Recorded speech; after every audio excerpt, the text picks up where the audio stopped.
nous, on va commencer à vous parler un petit peu de l'écosystème en Afrique, et surtout, en tout cas, au Maghreb. Donc moi, je vais plutôt vous parler du côté sur l'Algérie, et puis Badr, lui, vous parlera du Maroc, et puis après, on fera une petite séance de questions-réponses. Alors, moi, je vais vous parler un petit peu de l'Algérie, de ce qui se passe là-bas en ce moment, sur tout ce qui va toucher un petit peu à l'écosystème. Alors, l'Algérie, c'est un pays qui a connu récemment donc, la 3G et maintenant très rapidement la 4G. Donc, c'est aujourd'hui un vecteur pour les startups. Une des problématiques qu'on a, c'est que même si on a aujourd'hui énormément de jeunes, énormément de développeurs, on a aussi nos problématiques, on en parlera pendant cette conférence, sur tout ce qui va toucher au domaine de la monétique, aux cartes bleues, à la bancarisation et puis au change, parce qu'on a une monnaie qui n'est pas convertible. Alors donc moi, je fais partie d'un collectif qui s'appelle aujourd'hui la Founder Family. Donc on a créé ce qu'on appelle chez nous des licences, donc c'est des programmes à la fois sur l'entrepreneuriat et l'innovation. Donc on existe depuis 2011. On a commencé en Algérie et maintenant on a une présence dans une dizaine, quinzaine de pays en Afrique où le but pour nous, c'est de pouvoir essayer de sensibiliser, améliorer les compétences des Algériens et des Africains maintenant sur tout ce qui va toucher au domaine de l'entrepreneuriat et l'innovation. Et l'entrepreneuriat et l'innovation, c'est assez grand puisqu'on fait à la fois des licences sur le web, comme sur la presse, comme sur la e-santé. Alors, en 5 ans, on a fait énormément de choses. Je reviendrai après dessus.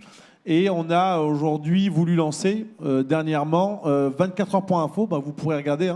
C'est un magazine qu'on a mis en ligne aujourd'hui qui est totalement gratuit, sans publicité, où tous les acteurs qui sont avec nous, ce que nous on appelle nos country managers, donc souvent c'est des leaders de communautés qui sont dans leur pays et qui écrivent un article par mois pour informer d'abord et avant tout notre communauté. Ce n'était pas spécialement ouvert au départ. On l'a ouvert, c'est public, mais ce n'est pas dédié à faire de l'influence. Donc c'est vraiment dédié à s'informer entre nous, mais vous pouvez y aller. Donc chaque country manager écrit un article sur ce qui se passe au Kenya, en Algérie, en Tunisie. On essaye de s'informer les uns envers les autres.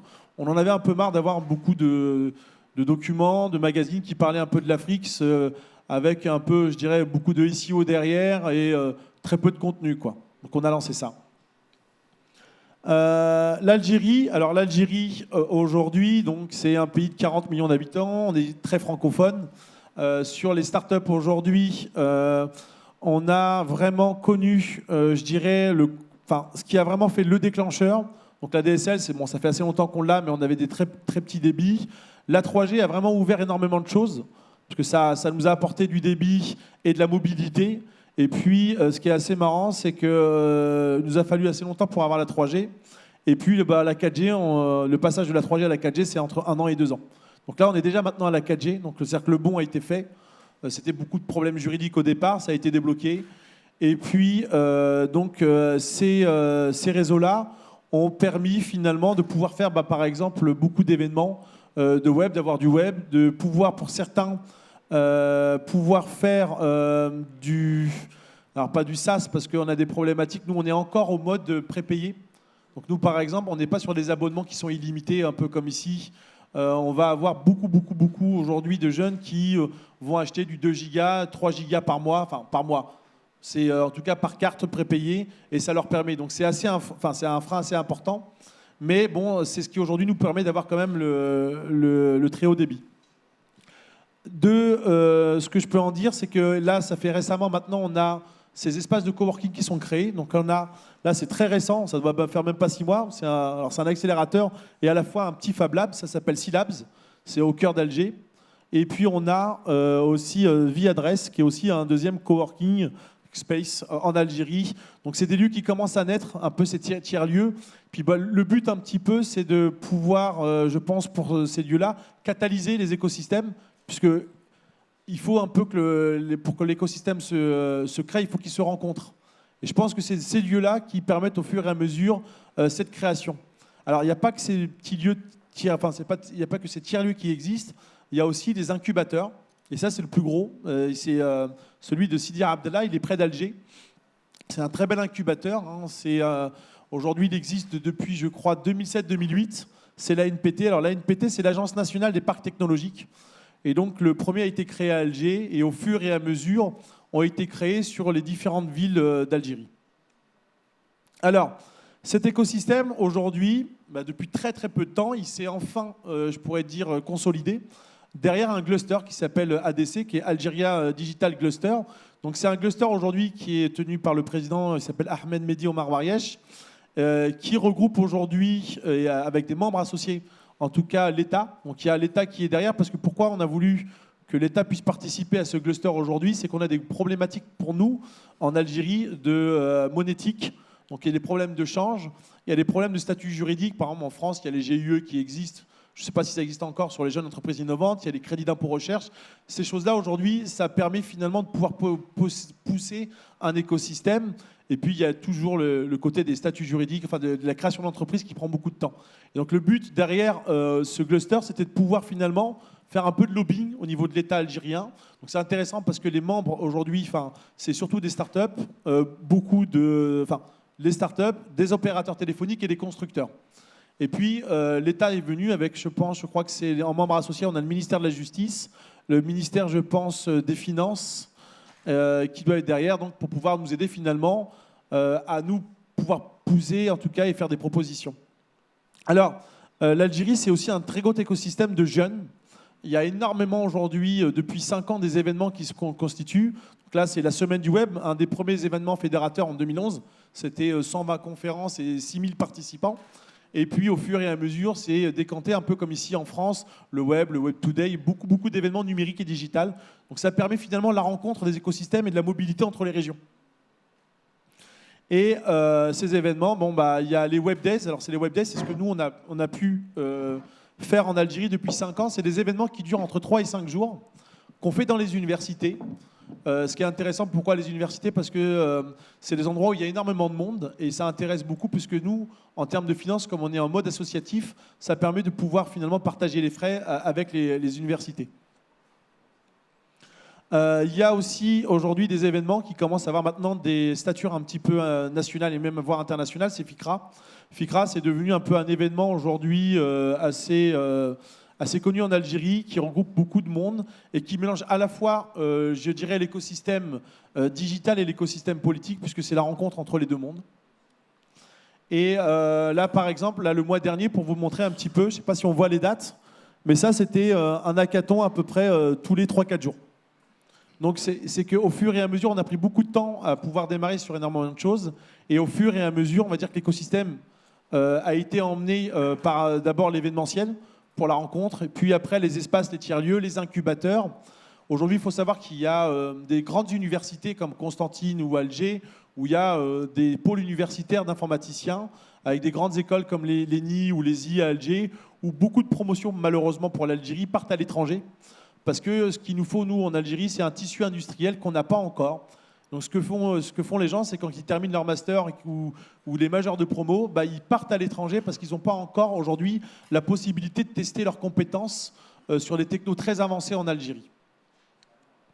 Ça, c'est une start-up que je vais vous le montrer. Ça s'appelle Wadeknis, c'est la start-up la plus connue en Algérie. C'est un peu le Bon Coin français. Aujourd'hui, je vois, je ne sais pas si on voit les chiffres, c'est à peu près 1 million de membres, et 800 000 annonces en ligne et 250 000 visiteurs par jour. C'est une des startups qui a réussi et on a toujours la petite problématique qu'on a, c'est qu'à partir du moment où on n'a pas encore nous pu instaurer la monétique, on se retrouve avec ce problème de financement des startups et de business model.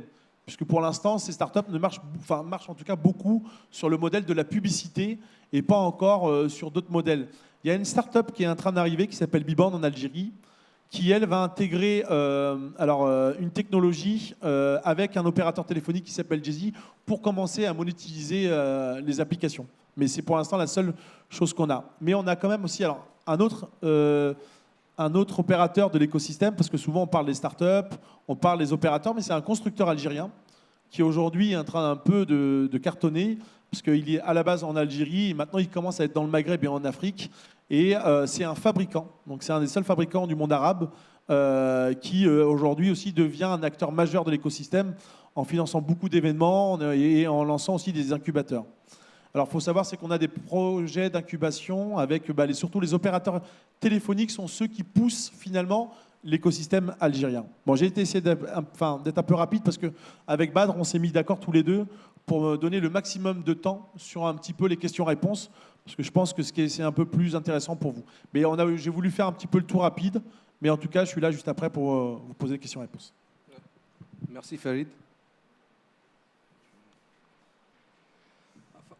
Moi, je vais parler un petit peu ce qu'on fait pour l'écosystème déjà, au Maroc. Qui a déjà une idée de ce qui se passe au Maroc, en Algérie, déjà en termes d'écosystème startup? Bah, vous êtes du Maghreb, non? Non, bah, c'est cool. Bah, en fait, moi, je suis un entrepreneur en série, mais je me positionne principalement comme étant un catalyseur de talent parce que je sais parmi les problématiques que le Maroc, le Maghreb et l'Afrique il a besoin, c'est en fait des talents qui sont capables d'accompagner leur pays dans sa transformation numérique. Et du coup, moi, je me suis positionné sur ce créneau, même si je suis entrepreneur en série, je me définis comme étant développeur parce que c'est ce qui manque au Maroc, parce que la majorité des personnes, je pense que ce qu'a vécu la France il y a 5 ans, il y a 10 ans, la majorité des personnes, ils n'ont pas, pour évoluer dans leur carrière, la seule chose d'avoir une augmentation salariale, tout ça, d'être promu chef de projet ou directeur de projet. Et ce qui est marrant, c'est la majorité, on trouve des personnes avec 6 mois d'expérience où ils écrivent project manager après un an, senior project manager après 2 ans, project director et tout ça. Et les gens, ils ont honte de dire, je suis développeur, sachant que vraiment, c'est les développeurs qu'on a besoin pour avoir vraiment un écosystème durable. Voilà. Donc moi, dans mon parcours, voilà, donc j'ai milité pour. Moi, je suis ingénieur de formation. Quand je suis sorti de l'école, voilà, donc j'ai eu cette promotion de carrière. Et voilà, donc j'étais pas à l'aise et je me suis dit, voilà, donc il faut catalyser les développeurs parce que je sais que c'est vraiment ce qu'on a besoin dans cette ère numérique, cloud, big data, social and mobile. Le plus gros challenge que les entreprises et les startups ils auront, c'est pas la technologie elle-même, mais c'est de trouver des bons talents. Donc, je fais partie aussi du comité exécutif Java à l'international. Je suis contributeur sur pas mal de projets open source. Mon dernier job, j'étais chez Safran Morpho, expert worldwide, et je chapeautais les développeurs de Safran Morpho worldwide, plus que 10 000 salariés. Donc, par rapport à ça, j'ai pas mal de startups, mais aujourd'hui, j'essaie de tout regrouper sur Xhub, comme je le définis, moi, c'est un catalyseur de talent, c'est-à-dire notre produit phare, c'est des développeurs qui sont capables d'accompagner même des startups techniquement, d'un aspect technologique. Le deuxième axe principal, c'est tout ce qui est I/O, partage de connaissances, qui est notre ADN. Parce que comme étant un vrai expert, comme étant un entrepreneur, c'est le vrai entrepreneur et le vrai expert, c'est celui qui partage sa connaissance et partage ses idées et tout ça. Et le troisième axe, c'est le product. Donc, j'ai rapatrié tous mes startups comme étant des sous-lignes de produits chez Xhub. Mais le plus important, c'est que je fais toujours de l'innovation et je travaille toujours avec des startups. C'est-à-dire, j'accompagne les startups. C'est-à-dire Xhub, il fait le CTO de pas mal de startups marocains qui font de l'innovation. Et du coup, nos salariés font toujours de l'innovation. Donc sur cette partie-là aussi, donc on est présent on essaie d'aider toutes les écoles d'ingénieurs, universités. On organise des meetups, des hackathons depuis 2009. Pour sensibiliser les développeurs sur l'importance de l'entrepreneuriat, principalement l'entrepreneuriat IT. Le summum de notre activité, le Devox, qui connaît la Devox France? Qui connaît Devox déjà en général? Voilà, donc Devox, c'est une conférence principalement faite par des développeurs pour des développeurs. Et l'édition africaine, la seule édition africaine et Proche-Orient, c'est le Devox Morocco, qui était le résultat d'une conférence qui existait avant, qui était principalement axée sur Java, qui s'appelait J-Maghreb. Mais là, avec Devox, c'est principalement, c'est 1500 personnes, plus que 40 nationalités. Le truc qu'on est intéressant à Devox Maroc, c'est qu'on a plus que 25% des participants des femmes. Donc, on essaye toujours vraiment de empower women in tech et dans l'entrepreneuriat. Donc, et on a aussi une ligne spéciale d'accompagner les femmes dans l'entrepreneuriat et les accompagner, enfin, voire même techniquement. Donc on peut même aller jusqu'au point de leur développer leur prototype, leur MVP gratuitement. Donc s'il s'agit des entrepreneurs femmes. Donc ça, c'est quelques photos de Devoxx. Le plus important sur Devoxx, donc il y a la partie hackathon, mais il y a aussi une partie principale qui est dédiée pour les startups. C'est comme un village de startups. Et là, on essaie vraiment de sensibiliser, de remédier de l'ensemble des problèmes qu'on a au Maroc. Genre, une des problématiques, c'est de sensibiliser de l'importance d'être recruté par une startup, parce que la majorité, quand ils sortent de l'école aussi, il veut se faire bouffer par les grosses boîtes et voilà, donc il voit mal d'intégrer une start-up pour travailler. Donc, et du coup, on fait un seed networking lors de la conférence et comme l'année dernière, c'est comme indicateur de performance tangible, on a eu 10 développeurs qui ont été recrutés par des start-up marocaines. Donc, chose qui est vraiment pas mal. Donc, on essaie aussi de regrouper on a l'après-midi de décideurs pour faire rencontrer aussi les DSI, les directeurs avec les développeurs et les entrepreneurs. Donc, pour l'écosystème au Maroc, je pense que vous êtes déjà au courant. C'est un écosystème qui a vraiment décollé sur tous les niveaux. Enfin, on voit même, il y a pas mal d'NGO internationaux, y compris Réseau Entreprendre, qui est un NGO français. Donc, c'est présent au Maroc. Il accompagne les startups. Il donne des fonds sur 5 ans sans avoir, d'intérêt ni rien du tout. Il y a l'AFEM, Association des femmes entrepreneurs au Maroc. Donc, le plus important, ils sont tous regroupés sur un seul écosystème Technopark, qui est un building géant qui regroupe plus que 900 entreprises. Et voilà, donc l'ensemble de l'écosystème, il accompagne ces startups. Et moi, j'ai donné l'exemple de Technopark parce que c'est vraiment le meilleur exemple à donner des organismes qui supportent les startups. Parce que sur les deux premières années, le loyer il est subventionné. Et c'est les grosses boîtes ou les startups qui réussissent qui subventionnent les petites startups. En fait, il y a juste un prix symbolique, c'est même pas 5 € mètre carré pour les startups, mais après 2 ans, ça augmente. Et il met à disposition toute cette connexion avec les investisseurs et les associations comme le Startup Maroc qui fait les Startup Weekend, des compétitions startups. Il y a aussi le Maroc Numeric Cluster qui est l'homologue le cluster digital algérien. Il y a pas mal l'avantage d'être au Technopark, c'est parce que l'objectif aujourd'hui, on parle d'un écosystème. C'est le seul écosystème qui est évolué parce que ça permet de connecter les différents acteurs. C'est-à-dire en s'installant au Technopark, on a accès aux investisseurs, on a accès, ma boîte qui est XUB, il est installée aussi en tant que membre de l'écosystème, on a accès aux accompagnateurs technologiques, on a accès au mentoring, on a accès à tous ces aspects-là. Il y a la notion aussi de bureau unique, guichet unique, la cotisation sociale, la retraite, tout ça, il se déplace au Technopark et tout ça. Merci à vous. Merci, un grand merci.